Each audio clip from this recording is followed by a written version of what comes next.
this has to go on me. I can't. I've been a victim too many times. It's time for me to start winning.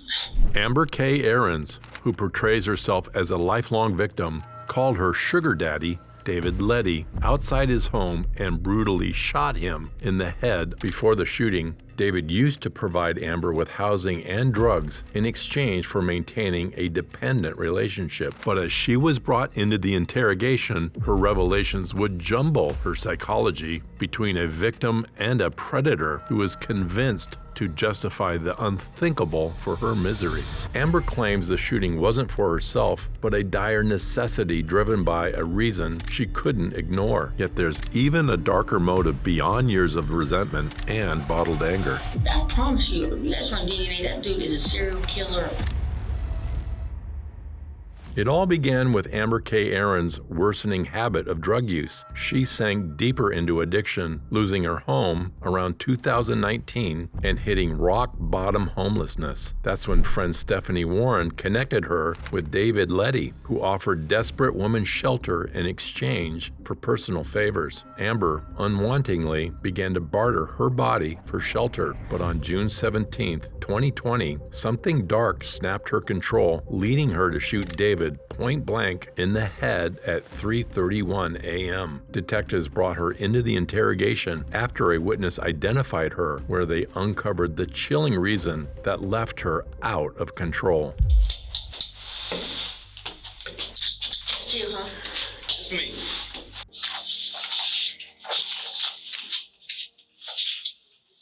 Do you know what you brought up here on? Yes. Okay. Tell me what you brought up here on. Right up here, which one are we talking about? Drugs or No, murder? the other one, murder. Okay. I'm right up here for questioning on the murder. Do you know what murder we're talking about then? David Leddy. Okay. Okay. Now, how do you know David Leddy? Or how did you know David Leddy? I met David Leddy through Stephanie Warren, who was a friend of mine, whom I met through a friend, Aaron Joe Scott. And she apparently had been friends with David for 20 plus years. Go ahead. And for 20 plus years, David was character. I swear he's a serial killer. I swear. What man only seeks out females that are prostitutes or ex-prostitutes and homeless and need somewhere to go? And he has a house full of rooms of females, And when you meet Dave, he would tell you and repeat and the only consistent thing about him was that he kept that consistent, that he was a very bad man. He did very bad things to people. And in mind of that, I'd be like, well, okay, your mind helps, but to wonder what could be so bad that you put emphasis to a very, very bad person, that you did really bad things to people. Well, his son drowned to death when he was 3. He was dead when the ambulance came. He said that he prayed to God that before I didn't give him his son back, that he would stop doing bad things to people. And the baby was, the 3-year-old was able, he came back. I mean, it was on, I guess, he's 25 now, and hates his dad, apparently, is what I'm told, that he kept hands on him. He'd be on Alzheimer's. So he stopped doing bad things to people. Well, but we know by everything that we've done on this case so far, we know this is that this stemmed from was him, his confrontation with Xavier in a bat. Yeah. Okay? Yep. We understand that. Who were you with during this night, early morning hours, I guess you could say, that he died? I was with Stephanie. In the morning? Mm-hmm. In the early morning? Yes. It was about 3:30 in the morning? Yes, sir. Okay. As I understand, before that, during the night before that, I guess you could say that you and Stephanie are out kind of catting around. Yep. What are you guys out doing? Buying a bag of dope. The casual, nonchalant way Amber asks whether it is drugs or murder is shocking, as if she had to leave for somewhere right after the confession, probably another weed puff. However, she further attempts to vilify David, but could do little since she had been using or exploiting him for housing while refusing to spend on drugs. Worse, her drug-buying admissions paint her as callous, prioritizing the next high over her child's emergency. Amber attempts to play the victim, but her timeline would prove a chilling lack of urgency to what she did. Before that, detectives have to discover a motive. What did you guys do with that, Doug? Well, I hate to be Captain Obvious here, but where did you go? Where did you take it somewhere? Use it there? yeah, we went straight to Dave's house, and Dave wasn't home yet. And Xavier and I had kind of been having a little, fights, altercations, or whatever. And he had come over, and I was trying to, get along with him. Steph and I gave him $20, and he was wanting some cigarettes and stuff. He really, because I wasn't staying at the house. He wasn't staying at the house because of Marvin, and so we're both in essence homeless. Because of Marvin, the landlord's boyfriend. okay. Yeah. Okay. Yeah. I thought you meant David's house. No, David first. So we're there. We smoked a bowl, and You and Xavier? no, Stephanie, Ashley, Rob, and I. And when we left, Xavier wanted to go with us. We were going to the casino, the Star. It was $673. Damn. And he had the receipt and everything. Yeah, he was pretty upset about that. So I gave it back to him. And but ever since then, Dave hated Xavier. Xavier, he said he didn't want him without. Well, first he let him come back for a while, and then all of a sudden one day he decided he hated Xavier and he couldn't be at the house anymore. Well, this was one of the time that anytime Dave told Xavier to leave, Xavier immediately got up and left, and was no hard feelings or not. It blew my mind because Xavier's not like that. And for Xavier to call me and tell me that he could hardly breathe or talk, and he was at the gas station. David wouldn't let him get his phone or his backpack or nothing. And for him to say Xavier threw that whatever it is in the windshield, he's lying. Dave did that because I called him and I put on speakerphone because I texted Dave first. I said, "Don't tell Xavier, stay right where you're at. I'll be there in a minute. We're leaving the casino right then." I got the phone calls and we're walking out. And I said, I'm gonna rock him. I'm gonna rock him. And I texted him. I said, I'm going off. I'm like, and Stephanie and the Rob guy said, "Oh, he would never do that." I'm like, you guys don't. I promise you guys run DNA. That dude is a serial killer. I guarantee it. There's no doubt in my mind. I've seen him in psychotic rage, and he was in that when we showed up. He was not himself. He was running up in my face and had his fist clenched and was all spitting in my face and everything. And him and Stephanie were getting it. They were like at each other. And anyway, so the call came, and I texted them, and they wouldn't believe me. I'm like, I'm telling you, Xavier said why he would not lie. And they're like, no, he wouldn't do that, kind of laughing. I'm like, okay, so I called Dave on speakerphone. I said, "Did you hit my son with a bat?" He said, "Yes, I did." I said, "Okay, well, get that bat ready, because when I get there, I'm going to rock you." He said, "Okay, I'm ready." And that's what happened. We get there, he runs up, runs in my face, and he's like sizing me up, and I'm just standing there. And he has fist clenched, and he was really sizing me up because I just knew at any given second he was going to take off on me. And Stephanie got in the way, and she just can't remember her and hollering to shoot him. Well, the last time he ran up on me, and he said he was going to get his bat so he could do me like he did my son. I shot him. Amber believes confessing lets her run the narrative, but it's the detective's calculated silence, forcing liars to spill incriminating details. While she continues painting David in a negative light, she accuses David of beating her son, Xavier. It seems the obvious motive, but wait, her deep resentment toward David reveals another layer. Every time he ran up on me with more. I didn't know what he was going to do, and I know what he's capable of. Like I said, I see him pull a knife on Stephanie. And I don't know if my son's alive right now. So let's back up a little bit, okay? You said a lot in a short amount of time, and I can't write that quick. I know, I understand. Okay, so you four, Robert, Ashley, Stephanie, you go down to the casino. Okay? Mm-hmm. Is Xavier still at the house when you guys leave? Yes. Okay. And, well, we're sending the machine, I forgot. David called Stephanie, and I could tell by her face and stuff that she was not wanting me to know how serious it was, that he was going off on her about Xavier being there. He's not allowed there. And we had both told Xavier when we left that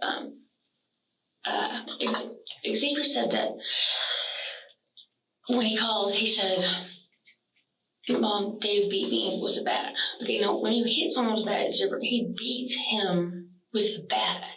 And he said, he asked me to leave, and I said, okay. And I said, what the fuck are you doing here? He said, you could be here. And we told him we left. Tell him we said he could be here. Because Dave's gonna pretty much comply when it comes to like me or Stephanie. So Stephanie, but then when he called Stephanie, she like forgot what she was doing, and like, I don't know. She acted like she didn't say she didn't want to be in trouble or something. I don't know.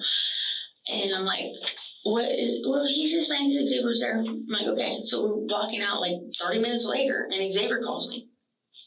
And I'm like, so, and she's like, she didn't let me know at that time, but he was in a like psychotic rage about Xavier being there. Now, keep in mind, there's never been a time ever in that house that not two people have ever been the only people in that house. Never. 24 hours a day.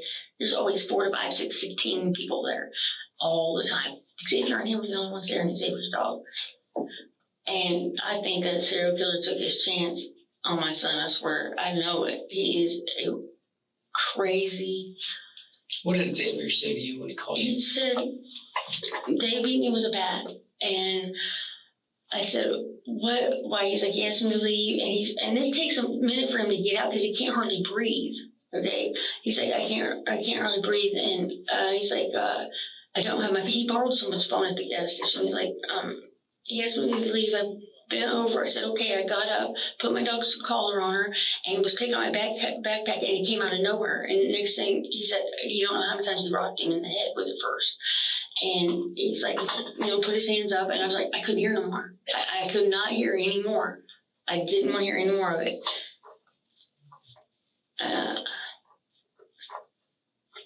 So I just told him to wait there.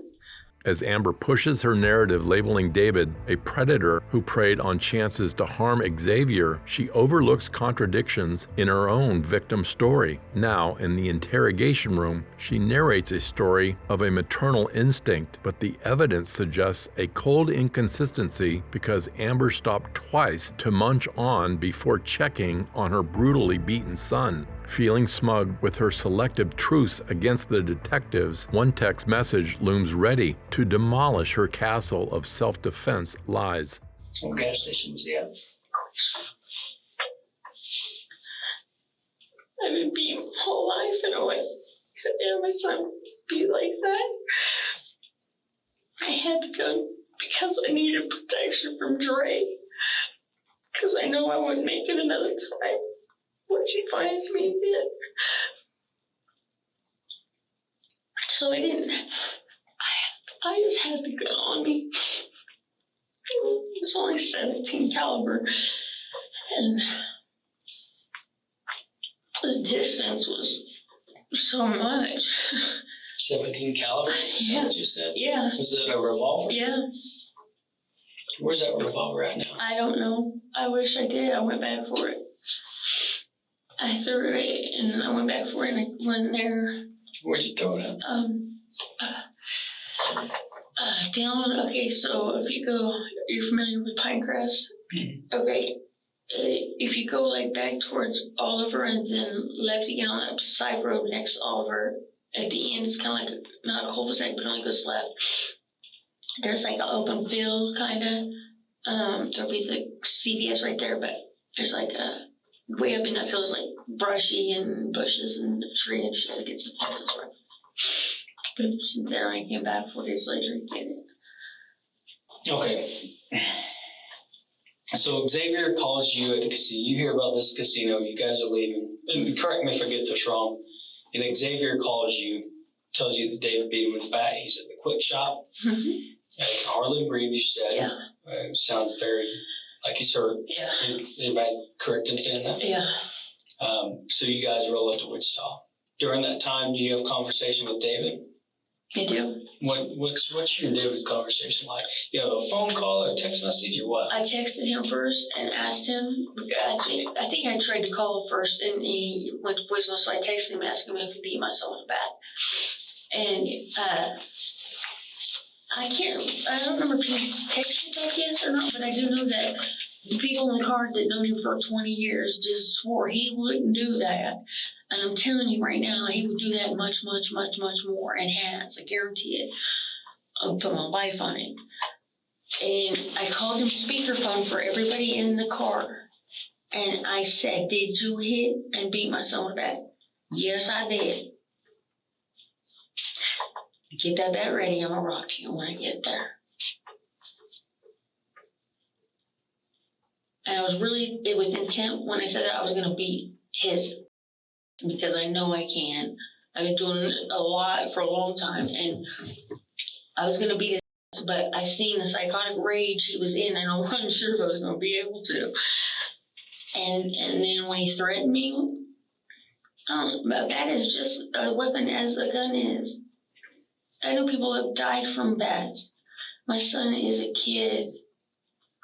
Amber threatened David on the call before shooting him. She thought she could sell her fear, but the detectives noticed that her story is turning into a series of contradictions. However, her claims to keep the fight only to beating is just another page of her fantasy series, probably named Amber's Revenge for Xavier, because soon she will herself reveal the contradictory facts. He's homeless. I know where to go. He didn't deserve that. Now he don't have his phone still. He don't have his backpack. He's been out here. I don't know where he's at. I did not talk to him for 4 days. I thought he was dead. No one has seen or heard from him. How's David's voice on that when you talk to him? Is he pissed? Oh yeah. Pissed, but kind of, you can tell, a little bit scared too. David and I have gotten into it before, and everybody gets into it. Everybody hates Dave. Dave's always scamming and lying and manipulating. He goes and tells these drug dealers that my son robbed them $2,500 and I got a $1,000 cut for it. Would you mind telling me what my part was in it that got me $1,000, and where's my $1,000? Because I need a car. You know what I'm saying? And he would never respond to that. Would never answer me. Why would you put me in danger like that and tell them where I live? Dude was on my porch. And why would you do that to me? You know what I'm saying? Well, let's go back to this topic, Dave. You said he's pissed, but he's scared. Yeah, he's pissed, but you can tell he's kind of like thinking like his consequences of his actions. That's why he went to call the police, and that's why he put that in his windshield. I know he did that. There's no way my son could pick up that with arms like that after being. Did David tell you that he did that? Well, what happened was when he said that, I said, okay, well, then we're going to start where it began, where you beat him with a bat. And then he got enraged even more and ran up on me. And Stephanie ran up on him too. And I stood my ground. I stood there and I talked nonchalantly to him. Yeah, let's go on. Let's go on with. We'll get to that in a second. Can we start where you guys are leaving? You're in the car. You guys are on your way from the casino to Wichita. Okay. Mm-hmm. Do you and Dave have any other type of conversations? Just over the phone, that one. Okay. The text, but that's it. Does he text you back? I don't recall if he texted me back or not, because I remember moving so fast and calling him because they didn't earlier that day.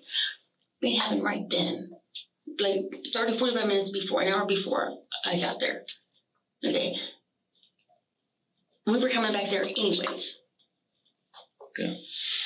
So when he's up in your face, when do you decide I'm gonna shoot this guy?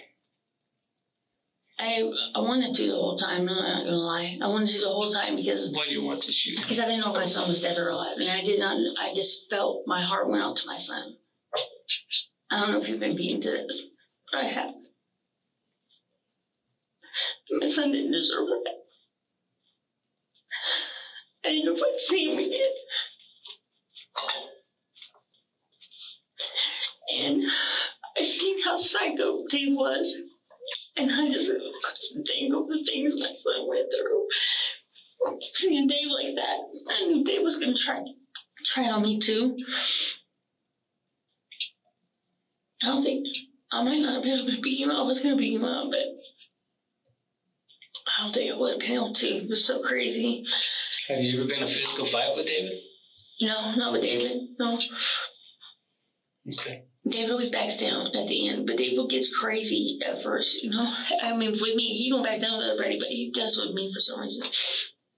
But except for this night, he knew. So you guys have been yelling at each other before and he's backed down? Yeah. Have you been almost wanting there? Have you guys almost physically? No, we knew we weren't going to physically. Unless he.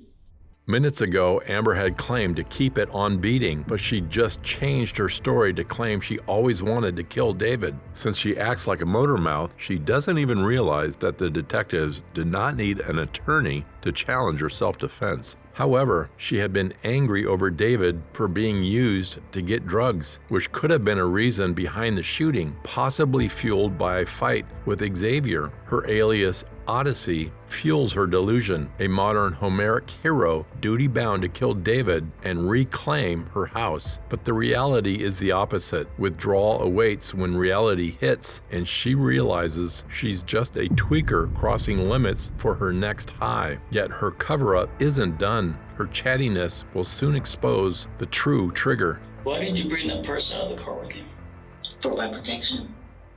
For your gun? Yes, your sir. gun was in? Yes, sir. Okay. Exactly that. I didn't bear it to nobody. Nobody seen it. I didn't flaunt it. I did not do anything until I felt it was the very last moment where I had to. You thought about it. You wanted to the whole time. I thought about it. I mean, don't get me wrong. Yeah. I mean, I thought about shooting people too, but. Yeah, I mean, it's an initial thought a person has. It's natural. You know what I'm saying? You're in the midst of all of this. And I'm not going to lie, I was probably high. I know, in fact, I was high because we smoked a bowl before we left. But now, does that make one's mind think irrationally? I don't believe it does, because I felt as though I held my position and allowed him to do the most, and until he threatened my life as well. And which I didn't know he'd turn around on me for what he was going to do. What do you mean what he was going to do? Well, he was walking back. He was going back towards the house to get his bat. And he like he said, as he was walking back, and then he turned around to do one last run up on me. I shot him. And he was, by that time, to his door, but I wasn't going to shoot him in his back. You know, I was going to let him get the bat at least, initially get the bat, and then I was going to let him have it. I shot one time, once. I did not overkill him. I aimed and I shot. When I aimed, it was going to hit him right here. But he went to, when he went to do that turn, that like little whatever, run back on me, whatever, and went, turned a little bit, I think he might have hit him like right there. Okay. And I probably should have waited. I thought I waited long enough. And, you know, I was very calm and nonchalant. Does David know you have your gun out? Does he ever see your gun? Yeah, he did see it. He did see it because when he, like I said, he was facing me and run up, and yeah, he seen the gun. He seen it. When did he see that? When he turned around to run at me the third time, and I think probably was going to run all the way to me, but like I said, he took a couple steps and then turned around to get the bat, you know, like that. I think he repeated the bat thing at that time. He's getting the bat to do me. He's like, you're not going to do nothing. Da, da, da.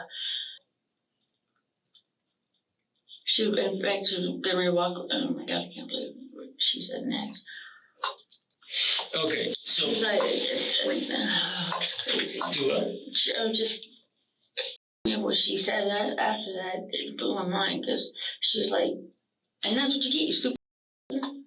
As he fell, you know, right in front of her, I'm like, oh my God. And she went to go in the house and sit down. I'm like, what are you doing? And it just blew my mind. She's like, I was like, wow, that's crazy. She wanted me to shoot him all the time, but, and I. It just pulled my gun out, and he seen it, and he's like, shoot me, shoot me. You're not gonna do it. Someone get this bad, do you like to your son? And I fired. And I aimed and fired. Everybody keeps asking me that. I don't understand. Why wouldn't I aim? Why would I just fire? She's 2 feet from him. Amber even dragged Stephanie down with her, blaming her provocation for David's shooting. But Stephanie's testimony directly contradicts this claim. She had been consistently trying to prove she killed David to protect Xavier, but at this point, the interrogation is about to take a sharp turn since the detective is about to introduce evidence more shocking than she could expect. I don't know anybody who would. Who would? Not me. I can't. I've been a victim too many times. It's time for me to start winning. I can't. It's time for me to be safe for once. I can't. I'm living in tunnels. Okay. Well, here's some concerns I have about this. I knew beforehand you were probably going to come in here and say something similar to that, or you weren't here, or you weren't there at the time. You're telling me that David's the one that's pissed off, and we've interviewed Stephanie. We understand what this is about. Mm-hmm. It's about Xavier being over at the house. He's not supposed to because he stole from David, and that's what we're told from everybody. Yeah, but he was allowed to for a couple weeks, and he was cool for a couple weeks after that. Then all of a sudden it changed. So no. Well, irregardless, this stemmed over from Xavier being there when David wasn't there. And then something happens. Xavier, I've talked to him, and he's not being honest with me, or he's not being forthcoming with information. You talked to him? Oh yeah. Is he okay? He's fine. That's some concerns I have there. He's fine. He says I wasn't injured. He will say he will do that. He will. Well, I checked him out. I didn't see any bruises, anything of that nature. So irregardless, I don't know what Xavier says to you on the phone besides what you tell me. Okay? Because Xavier, he's not being forthcoming with that. He's scared. Well, Xavier didn't kill anybody. Okay? I did. Right. But so I don't understand why, if he's got more to say, then he wouldn't tell me that. But regardless, he's had his chance. He did. So what I do know, though, I don't know what he told you. Okay. I know that you're obviously pissed off at the casino. Oh yeah. At the casino, I was. And quite honestly, if my son or daughter called and said somebody beat them with a bat, I would be pissed off too. I couldn't agree with him more. But the problem I have is here, you're telling me that David's all fired up. Now, I know when you guys arrived there that David is outside on his front porch. I know some people go inside and what they hear is an argument. They don't hear, they do hear an argument. They know David was kind of hot, started kind of yelling when you guys arrived. But what they hear more than anything is you yelling. And I can tell. It was Stephanie.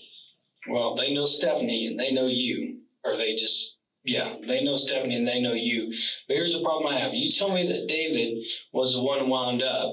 But when I look at these text messages in David's phone, so here's just kind of basically what we do is download phones, and it gives us the content. So basically we got this program where I punch your number in there, and it gives me all the calls and text messages between you and David. Mm-hmm. So what it did is kind of cut this out, okay? And there's a missed call there from you to him. Then there's one from him to you. You called him again and talked for 34 seconds. And then there's one to you from him. Right there. And that's at 2:49 hours. And that's text? Yep. Yeah, okay, yeah. And these things he spoke over the phone, over his voice call right here on speakerphone. Right. As well, yeah. And I obviously can't get all the facts from that, all the details from that, but I can get from the text. He's telling you to cool down.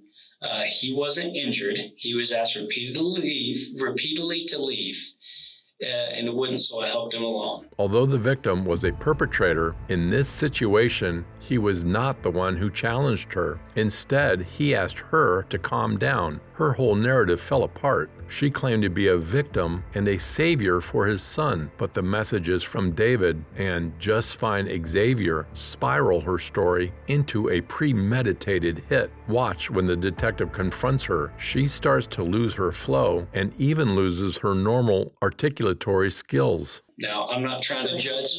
Well, and I'm not trying to judge what David did to him. Yeah.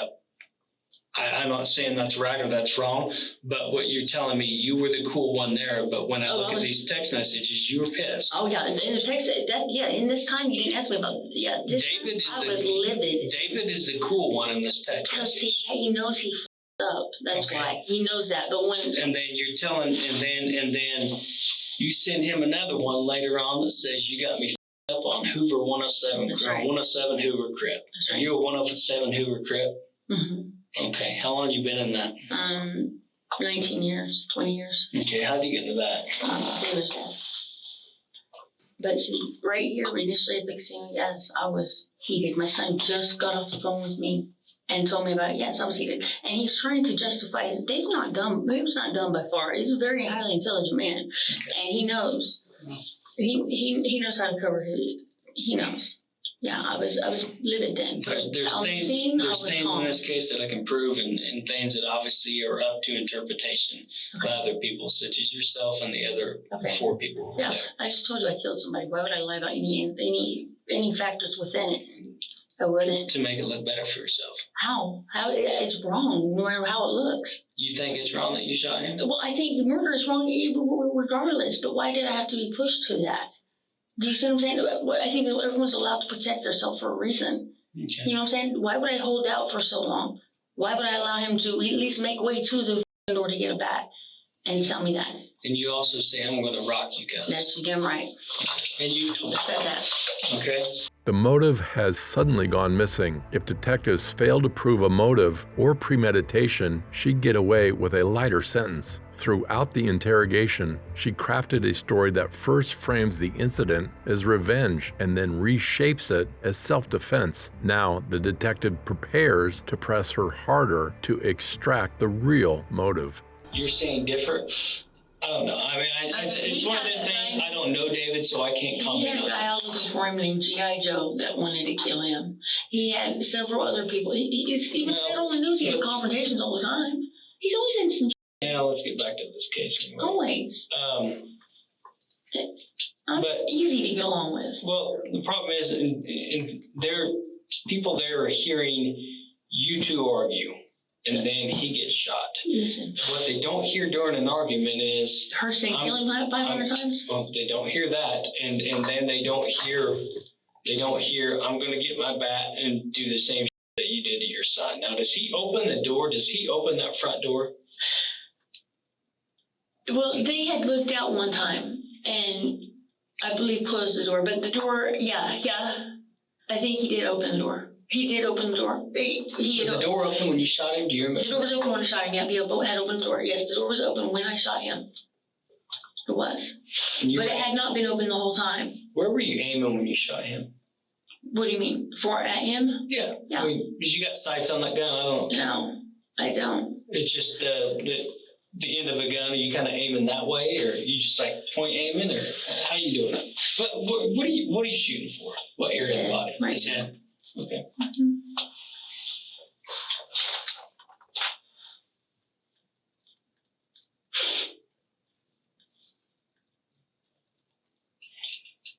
He's facing you.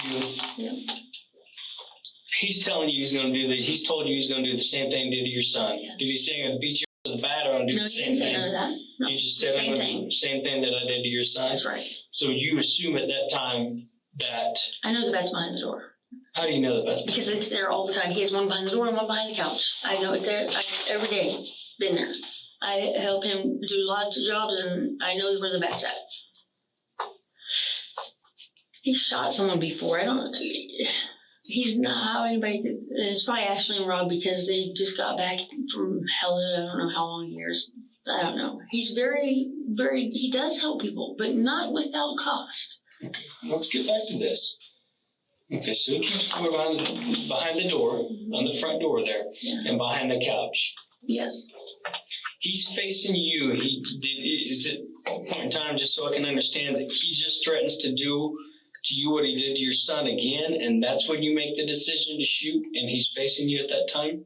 Yes, because he had already hurried to the porch and was going inside, and I know it was a matter of around the door, and he's got the bat. Okay, he didn't. Maybe I should have waited till he had the bat and came at me then too. But I was scared. At that point, I was scared because I've never been beat with a bat, and all I knew was once he had that bat and was coming at me, that it was inevitable that one of us was going to get hurt, and I'm tired of being one. Trying to protect my son. You're trying to protect your son? I'm trying to protect my son. You can't. Well, your son's already dead. I don't know if he's dead or alive at this point. Do you see what I'm saying? But either way, your son's not there. That's right. That's right. And if I allow him to do that to my son and to me, I mean, just because I don't want to go to jail, or I don't have a problem going to jail. I have a problem with having to run and live the life I've been doing. What did you think that he was gonna do? What did you think he was gonna do? Once he got that back, he was gonna come. The 3 times he ran up on me in the rage and the little whatever confrontation that was, I guarantee you he was gonna hit me with that bat. There's no doubt in my mind. None. I wasn't allowing that. And you can hate me for it. Okay. I'm telling the truth. So you shot him because of what he did to your son? Because what he was going to do right then and get that bat to do me like he did my son. Okay. That is the only time I bared that gun. But you had thought about it before that? Of course, and the argument, yes. And I remain calm. On my dad's grave, I was not hollering at him. That was him and Stephanie nonstop. In fact, I couldn't get a word in sometimes afterwards. Stephanie was, if you knew her, she didn't even know I got out the car the night he pulled the knife on her. It's always been me.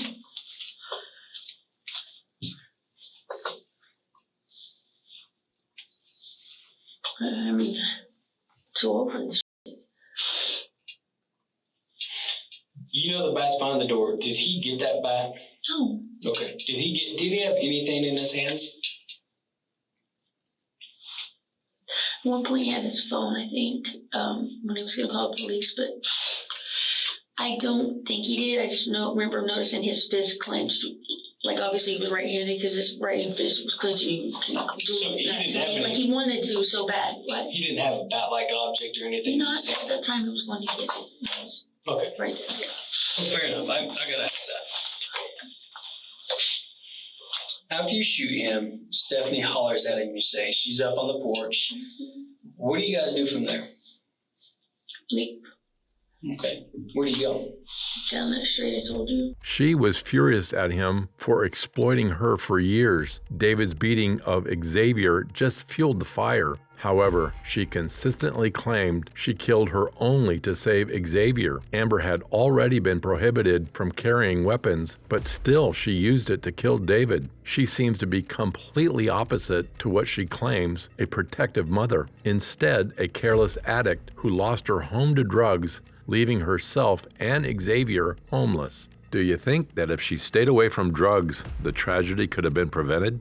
Amber pleaded guilty to second-degree murder and criminal possession of a firearm by a convicted felon, and on February 16, 2022, Sedgwick County District Court sentenced Amber to 16 years in prison, followed by 3 months of probation.